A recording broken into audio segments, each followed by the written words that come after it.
Kembali di Sapa Indonesia Pagi, saudara. Tadi sebelum jeda saya menanyakan kepada Mas Abraham Wirotomo dari kantor staf kepresidenan bahwa ada yang diingatkan juga oleh Presiden Joko Widodo pada saat sidang kabinet paripurna kemarin dengan seluruh jajaran kabinetnya begitu, bahwa selain membahas RAPBN 2025 yang akan juga dijadikan jembatan kepada pemerintahan yang baru, Presiden terpilih nantinya, Presiden mengingatkan juga soal adanya ancaman resesi yang sudah dialami oleh beberapa negara termasuk Jepang, Inggris dan yang lain-lain. Nah, ini jangan sampai ini dialami oleh Indonesia. Nah, suasana di kabinet, kalau Anda bisa jelaskan berdasarkan notulensi yang dilakukan oleh KSP begitu, bagaimana menghadapi imbauan dari Presiden ini, Mas Abraham? Ini kan baru disampaikan kemarin. Jadi tadi ada 3 hal yang disampaikan oleh Presiden, yang salah satunya dalam merancang perencanaan kerja serta anggaran dari pemerintah untuk tahun 2025, kita harus memperhatikan aspek kehati-hatian terutama terkait dengan ketidakpastian ekonomi global, karena Jepang dan Inggris sudah masuk ke resesi. Di sini pemerintah akan memiliki waktu dari bulan Maret, April, Mei untuk menyusun rancangan awal, Mas. Jadi kita belum sampai pada tahap memiliki rancangan yang bisa kita sampaikan kepada DPR. Jadi pemerintah dari bulan Maret, April sampai Mei ini prosesnya pasti dalam tahap pembahasan. Jadi ini serupa juga untuk program-program yang berkait dengan keberlanjutan, karena dalam keberlanjutan kita Presiden mengarahkan mengakomodasi program-program untuk Presiden terpilih. Artinya di bulan Maret, April, Mei itu nanti selain mengakomodasi program-program Presiden terpilih, juga memperhatikan aspek ketidakpastian global. Lalu yang ketiga, Presiden juga mengingatkan untuk menjaga keberlanjutan transformasi ekonomi. Jadi 3 hal itu yang menjadi arahan Bapak Presiden kepada seluruh jajaran. Tentu perkembangannya seperti apa, kita harus menunggu dulu rapat-rapat yang akan dilaksanakan oleh kementerian dan lembaga teknis terkait, Mas Radi. Iya, tapi Bung Abraham, ancang-ancang tetap saja harus dilakukan kan kalau memang kita ingin benar-benar terhindar dari jurang resesi begitu. Setidaknya pemerintah punya kebijakan garis besar kebijakan yang umum dulu begitu untuk menghadapi ancaman resesi ini, terutama jika memang tadi Pak Presiden mengatakan program-program yang akan dilanjutkan oleh Presiden terpilih nanti ini akan diakomodasi juga di RAPBN 2025. Nah, kira-kira langkah apa yang akan sudah ditetapkan, yang sudah disampaikan itu baru tema, Mas Radi. Jadi tema terkait untuk rencana kerja pemerintah untuk tahun 2025 adalah akselerasi pertumbuhan ekonomi yang inklusif dan berkelanjutan. Jadi tiga item itu akselerasi sehingga kita tetap optimis pertumbuhan ekonomi akan tetap baik. Lalu juga inklusif, artinya memastikan seluruh masyarakat Indonesia juga turut menikmati pembangunan yang ada. Lalu yang ketiga adalah berkelanjutan, dan berkelanjutan ini tadi yang sebagaimana disampaikan awal, ada aspek bahwa nanti di tahun 2025 kita akan mendapatkan pemimpin yang baru. Tentu rancangan yang ada harus mengakomodasi program-program dari Presiden terpilih. Sekali lagi, Mas, jadi ini proses rancangan awalnya saja ini belum ada nih. Kita belum, pemerintah baru memulai. Tadi 3 arahan besar itu, sehingga menurut saya terlalu terburu-buru untuk kami menyampaikan detail rencananya seperti apa. Karena rancangan awalnya nanti baru Mei, Mas. Baik. Ya, saya kembali ke Pak Kamru Samad kalau gitu. Ini kembali bahas program Prabowo Gibran yang kemungkinan besar nanti akan diakomodasi ya. Kalau memang ada lampu hijau dari Presiden seperti itu, kemungkinan besar akan diakomodasi oleh RAPBN 2025. Pak Kamru Samad, ini kemarin juga sempat ada ungkapan begitu ya dari sejumlah tim ses Prabowo Gibran bahwa akan ada kementerian koordinator khusus yang menangani atau mengurusi masalah makan siang atau program makan siang dan susu gratis ini. Bisa Anda jelaskan sebenarnya apa kementerian khusus ini yang akan mengurusi makan siang dan susu gratis ini? Mas, saya rasa kalau menyangkut penambahan kementerian dan lembaga itu juga ada undang-undangnya ya. Jadi tentu harus semuanya disesuaikan dengan tata perundang-undangan yang berlaku. Karena itu memerlukan satu kajian yang mendalam tentunya, usulan dari pemerintah, lalu kemudian nanti akan dilihat urgensi pembentukan lembaga baru misalnya atau kementerian baru untuk satu program prioritas. Tentu kita akan terus menunggu sejauh mana pemerintah dalam menindaklanjuti setiap rencana kerja di tahun 2025. Salah satunya adalah menyangkut pelembagaan. Tapi yang pasti bahwa dengan program makan siang gratis ini sebetulnya bisa menjawab banyak hal. Salah satunya adalah menggerakkan ekonomi.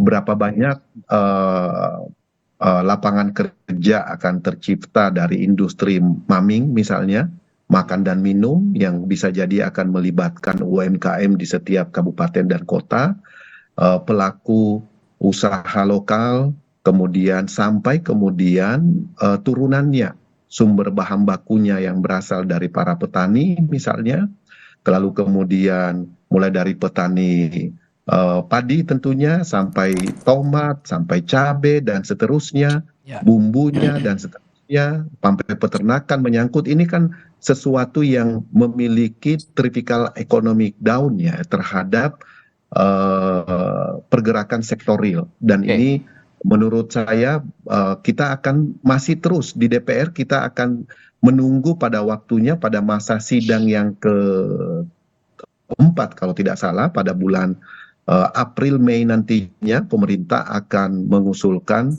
camp PPKM, dan di situ akan kita lihat Mas, kita akan melihat sejauh mana rencana pemerintah di dalam menyusun program nasionalnya di 2025. Dan kita yakin betul bahwa seluruh ide, gagasan, program yang ditawarkan itu pasti bersumber dari RPJMN yang sudah ditetapkan di 2020-2024. Mana yang indikator pencapaiannya yang sudah terlaksana, mana yang belum sepenuhnya terwujud, dan mana yang perlu dilanjutkan, dan mana usulan program baru.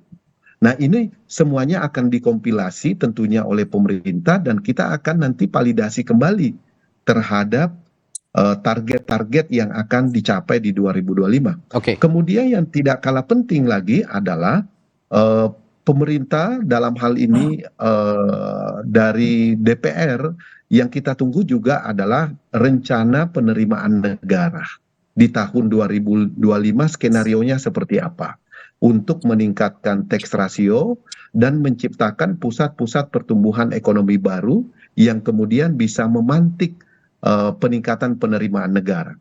Dan itu semuanya tentu tidak terlepas dari pembangunan infrastruktur yang sudah mulai berjalan, adanya konektivitas antar satu dengan yang lain. Lalu kemudian yang tidak kalah penting juga Mas, itu konsentrasi kita adalah menurunkan angka kemiskinan, dan kemiskinan ini di beberapa daerah itu sangat penting untuk terus diakselerasi. Kemudian bagaimana menghadapi resesi kalau memang situasi global penuh dengan uncertainty, harus kita akui. Tetapi optimisme dan tingkat resiliensi ekonomi kita, fundamental ekonomi kita saat ini sudah teruji dengan baik. Kita optimis bahwa di tahun 2025, 2026, 2027 sampai 2029 apabila konsep keberlanjutan ini betul-betul dilaksanakan secara konsisten, maka pengurangan angka pengangguran, pengurangan angka kemiskinan, dan juga pengurangan angka stunting bisa terwujud sesuai dengan target yang dicanangkan oleh pemerintah. Itu Mas. Baik, ya kalau saya tangkap tadi lagi-lagi melihat target penerimaan negara dulu ya untuk menjalankan program-program ini, dan Anda tadi mengatakan optimis karena memang ada tren positif begitu ya untuk penerimaan negara dari tahun ke tahun. Tapi kalau boleh saya tahu, yang Anda cermati di DPR yang juga bermitra dengan Kementerian Keuangan ya kalau di Komisi 11 begitu. Ini indikasi positif apa saja yang bisa kita lihat dari penerimaan negara selama ini jika kita kaitkan dengan nanti program makan siang gratis yang akan bergulir, dan jangan sampai ini juga jadi beban baru untuk APBN kita nantinya di 2025, Pak Kamru Samad. Iya Mas, minggu lalu kita ada pertemuan tahunan industri keuangan Di situ kita mendapatkan paparan dari otoritas jasa keuangan bagaimana pertumbuhan serapan kredit di kuartal pertama di 2024 ini. Dan dari situ tergambar bagaimana laju ekonomi kita terus mulai bergerak. Mulai bergerak di awal tahun ini dengan memperhatikan serapan kredit yang dikeluarkan oleh perbankan, industri keuangan kita. Padahal kita tahu bahwa baru di akhir kuartal pertama dan awal kuartal kedua ini APBN ataupun APBD kita akan mulai dilaksanakan tentunya. Nah, ini kan optimisme yang begitu besar karena dengan serapan kredit yang datanya cenderung meningkat, lalu kemudian nanti kebijakan fiskalnya berjalan, lalu kemudian serapan dana desa misalnya terus dioptimalkan sebagai pusat pertumbuhan ekonomi baru di desa-desa, maka mau tidak mau itu capaian-capaian indikator makroekonomi kita bisa kita capai di tahun ini, dan itu nanti berdampak terhadap penerimaan negara, baik yang sumbernya pajak, dividen, ataupun sumber-sumber lain yang ditentukan oleh undang-undang. Dan kita yang tidak kalah penting itu adalah sekarang ini kita melihat bahwa konsumsi rumah tangga juga sudah jauh lebih normal, jauh lebih baik gitu pasca COVID ini. Jadi optimisme kita apalagi dalam waktu ke depan, bulan depan akan ada Ramadan, kemudian akan ada Idul Fitri, lalu kemudian juga pertengahan tahun akhir tahun ini kita akan melaksanakan pilkada. Jadi ekonomi akan terus bergerak karena akumulasi dari berbagai macam kegiatan masyarakat yang mau tidak mau, langsung atau tidak langsung berdampak terhadap pergerakan sektoril di tengah-tengah masyarakat. Begitu, Mas. Ya. Anda sepakat dengan apa yang dikatakan Pak Kamarus Samad atau ada data pembanding, Pak Wijayanto? Ya, saya melihat daya beli masyarakat itu menurun drastis. Ini kelihatan kasat mata di banyak daerah. Indikasinya? Juga konsumsi rumah tangga itu relatif stagnan bahkan cenderung turun. Itu pun sudah dengan gelontoran bansos yang luar biasa. Jadi kalau misalnya dukungan dari pemerintah itu dikurangi saja, maka daya beli akan semakin terpuruk. Kemudian indikator lain adalah kelas menengah juga kesulitan, penjualan sepeda motor juga cenderung menurun. Faktor-faktor yang lain juga kita harus antisipasi. Ketika situasi global memburuk, komoditas sumber daya alam yang selama ini menjadi andalan kita akan sulit untuk dijadikan pilar utama lagi. Jadi pemerintah harus mulai mengantisipasi itu dengan sedini mungkin mendorong sektor-sektor di luar itu sebagai motor pertumbuhan.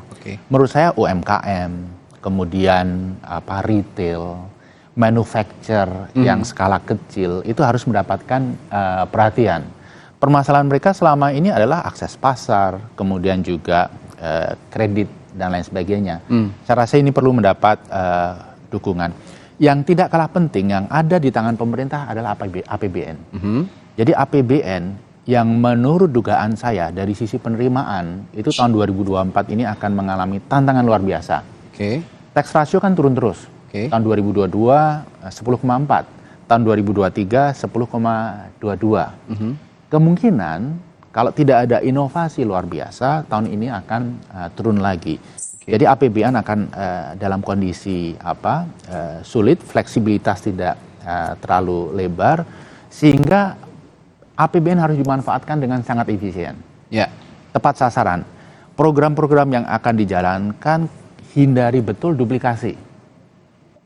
Jadi seperti makan siang susu gratis tadi, kalau Pak Prabowo akhirnya terpilih, itu harus hindarkan duplikasi dengan program-program pemerintah daerah, Kementerian Kesehatan, Kementerian Sosial yang sejenis.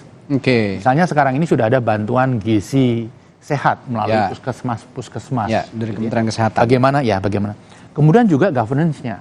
Jangan sampai ketika ada program besar yang digelontorkan, implementasinya tidak govern sehingga, mohon maaf, ada markup dan lain sebagainya. Oke.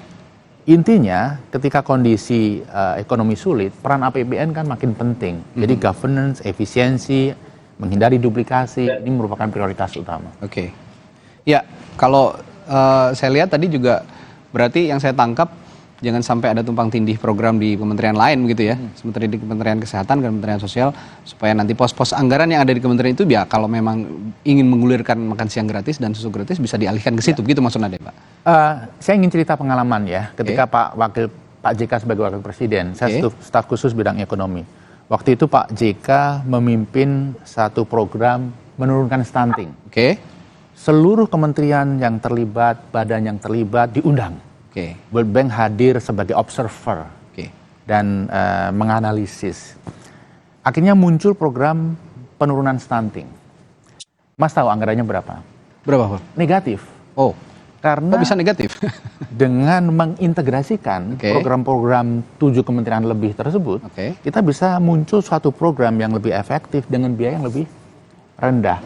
Saya rasa hal-hal seperti ini juga bisa kita lakukan untuk berbagai sektor, termasuk bantuan-bantuan terkait dengan makan siang gratis atau program apapun. Ini bisa jadi contoh juga kalau memang nanti program makan siang gratis dan susu gratis ini kemudian bergulir gitu ya di tahun 2025 yang sudah diancang-ancangkan oleh pemerintah sepertinya yang saat ini akan diakomodasi dalam RAPBN 2025. Baik, pagi hari ini perbincangan kita ada optimisme, ada catatan kritis dari Pak Wijayanto, tapi juga ada realitas yang kita harus hadapi, ya ini jurang resesi dan juga masalah-masalah perekonomian negara lainnya yang harus kita hadapi di tahun 2025 nanti. Jika memang program makan siang dan susu gratis ini bergulir, jangan sampai juga catatan kritisnya tadi membebani APBN di tengah ancaman jurang resesi yang juga sudah diperingatkan oleh Presiden Joko Widodo. Baik, terima kasih narasumber saya pagi hari ini ada Abraham Wirotomo dari KSP, lalu dari anggota Komisi 11 DPR fraksi Partai Gerindra Kamar Samad, dan Pak Wijayanto dari Timnas Amin sudah berbagi perspektifnya. Terima kasih banyak hari ini. Terima kasih Bapak-bapak, sehat selalu. Terima kasih. Saudara, masih ada informasi lainnya di Sapa Indonesia Pagi yang patut Anda simak setelah jeda. Ada Rektor Universitas Pancasila dilaporkan ke polisi diduga karena melakukan pelecehan seksual kepada pegawai universitas. Kami akan berbincang langsung dengan kuasa hukum korban setelah jeda bersama Adisti Larasati di Sapa Indonesia Pagi. Tetaplah bersama kami.